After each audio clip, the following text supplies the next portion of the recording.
Hello kiddos, well we're back for the 11th day. You can see I just love this one. I put it in my living room. Okay, what you're gonna need first is I had to go to Dollar General to get these. I looked at my Dollar Tree, but they didn't have them. So there were 2 over-the-door wreath hangers, and then you need 4 ping pong balls, or any little round balls would do.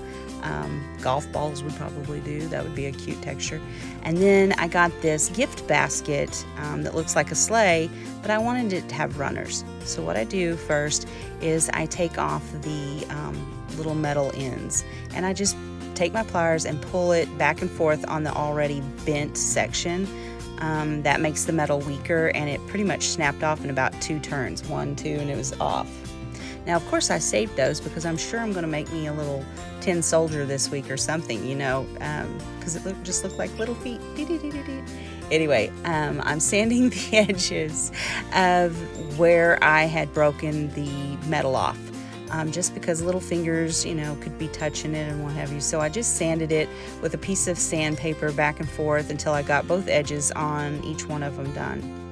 Now we're going to flip the bucket upside down, and we're going to, well, I'm sanding the eyeballs, the eyes off of there, because at first I thought I was going to leave it red, but the reds didn't match, and red doesn't match my living room, so I decided I wanted white.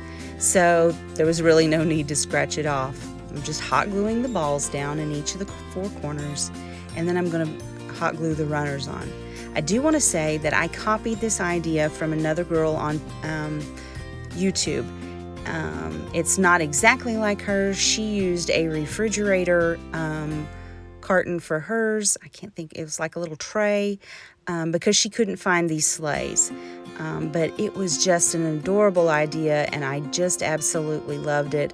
And so if you guys know her name, if you will let me know in the comments below, that would help me out, because I want to tag her to make sure she knows that I copied her idea, and I just thought it was adorable. She did such a great job, and I am so pleased with the way this came out.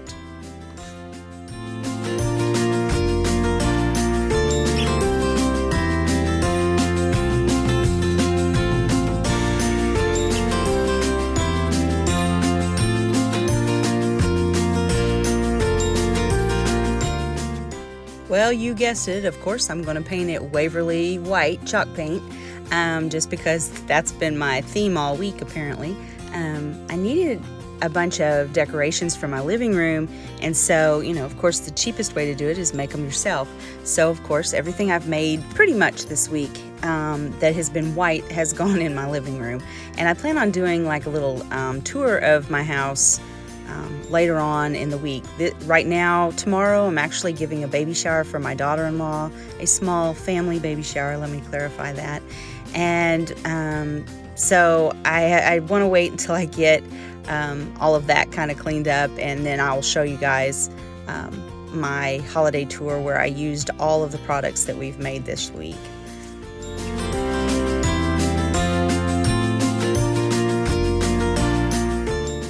All right, I'm right here. I am painting the inside of it because at first I didn't know what I wanted to actually put in there. So I didn't know if I was going to do a flower arrangement or if I was going to make snowballs and put down in there. I had all kinds of little ideas I wanted to do. But in the end, I wound up doing a flower arrangement. So I didn't really have to paint it, but I did. So here you can see me using a heat emboss dryer, and that was just to hurry up the paint because I'm impatient and I was trying to finish up my videotaping for the day. The thing with this is if you get it too close to plastic for very many seconds, it will melt it. It could catch it on fire, so be very careful if you have a heat embossing gun drawing paint on plastic.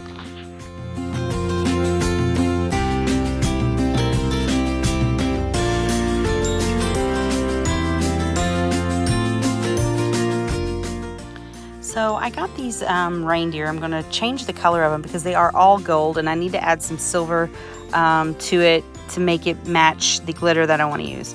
The deer came from Target, and they are plastic, and I got them for $5 each.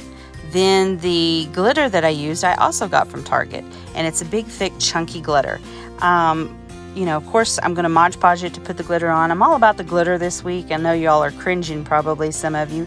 I know my husband hates it when I use glitter because I wound up with it on my face and then I got it all over my, you know, all over the house. But I do really like glitter. I love shiny stuff.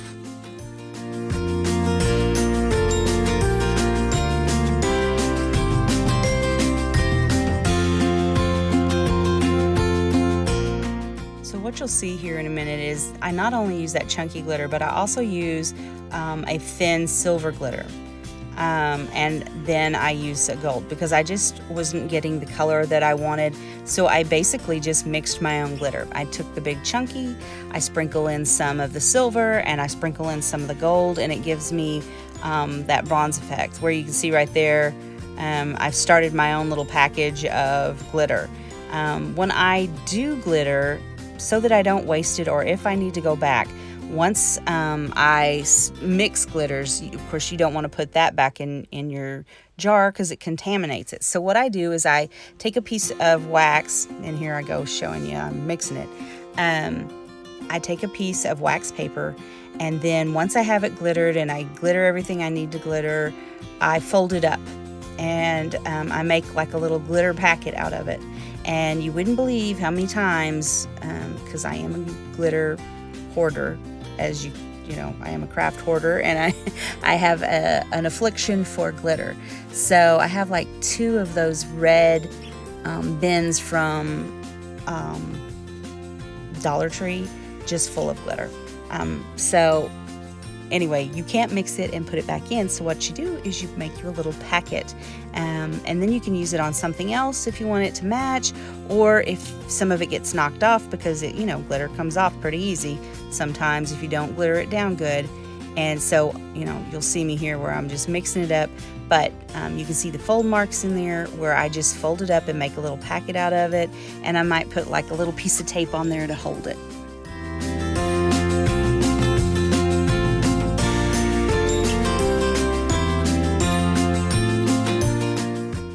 Now I'm going to put a thin line around the top of this sleigh. That is glitter art glue, and it has a fine tip on it, and that lets me control exactly where I'm going to put the glue. This is the best glue if you're going to glitter. Now, if you're going to glitter thin lines. Otherwise, Mod Podge is great, and then you can go back over Mod Podge with Mod Podge again. So like you Mod Podge, you glitter, you Mod Podge, and that holds it down. This stuff, you can put it on there, and as long as you tap it down in the glue, it's kind of like, it's not really hot like hot glue because it's not hot, but then you can push it down in it, and it makes like a bead because you've made a bead on there. And you can see here in a minute where I'm just patting it on, and see how I'm pushing it down with my finger in there, and then I'm brushing it off, and you can see where the line starts appearing. See, it's perfect. So this stuff, it's like $6.99 a bottle, and I know that sounds expensive for glue, especially if you do a lot, but I really like using this. I do a lot of paper crafts, and so I use a lot of glue, and this is one of my favorites so far. I got this summer, and I'm hooked on it. You can get it on, you can get it at, I believe you can get it at Hobby Lobby and Michael's, but I haven't actually checked there. I know you can get it online at Amazon. But I'm, again, hooked on glitter, so of course I want the best glitter glue I can get to keep the stuff on there. See how messy it is? Now here in a minute, when I take the brush and line it, it'll just, I mean, and yes, it would fall off, and yes, I could take a rag and dust it off, but with Mod Podge, sometimes it sticks and sometimes it don't. You can stick your finger in it and you can brush it, but this is almost like I didn't have to do a second coat. With Mod Podge, I usually have to do a second coat, and this stuff I did one coat all the way around, and then only had to fix the corners because I didn't get enough on it. It is just good stuff. I just want to let you know.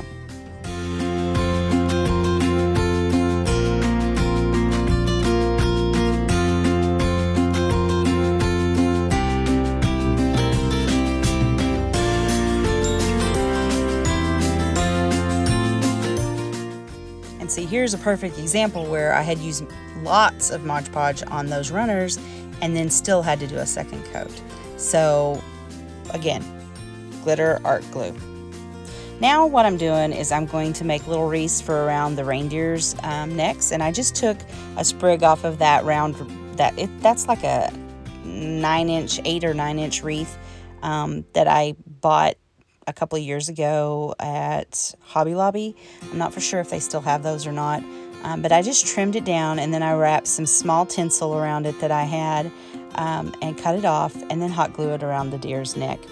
That was the extent of decorating the deer.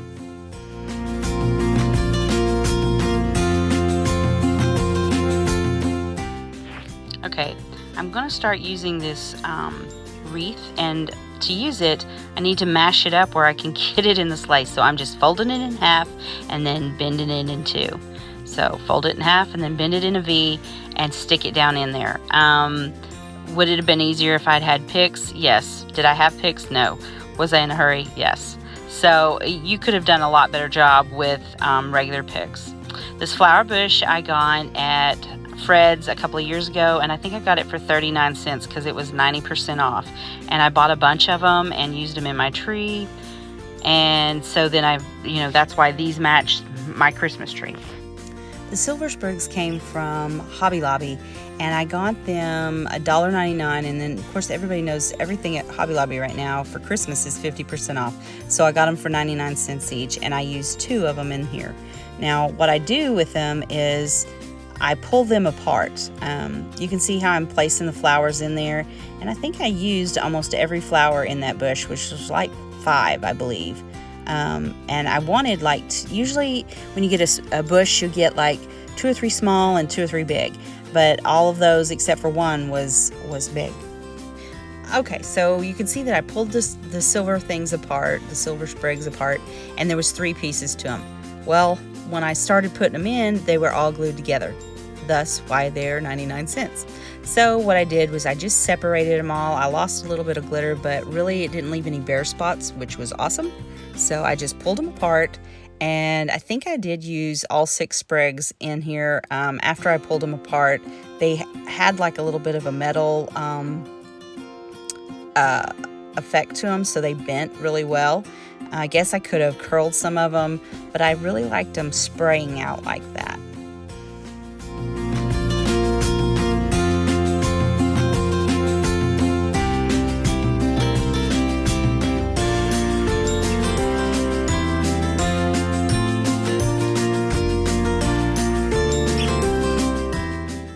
What I did was cut out the 10 minutes that I actually spent fussing with this thing, which I'm really bad about that. I'll do it and then I fuss and I fuss and I fuss. But there you can see where I'm just still pulling those sprigs apart. I really enjoyed this flower arrangement, and I think it is just so beautiful. It goes with all of my decor, it matches my Christmas tree, and it'll be perfect for the baby shower tomorrow. So the side of it kind of looked plain when I was fixing it. So I found these snowflake candle holders, and I just wiggled the bottom of it off. You can see the one sitting to the left. You just pull it back and forth and it pops right off. So I put a little glitter on the edges, and then I just hot glued it down to the body of the sleigh, and it made it, and it actually matches the baby shower because the baby shower has snowflakes in it. So it turned out super cute. Well, we're to the end of the 11th day. I hope you guys enjoyed this as much as I did. This is one of my favorite ones. I hope you come back tomorrow, and please give me a thumbs up if you like this video. Merry Christmas, everybody. I hope to see you this week.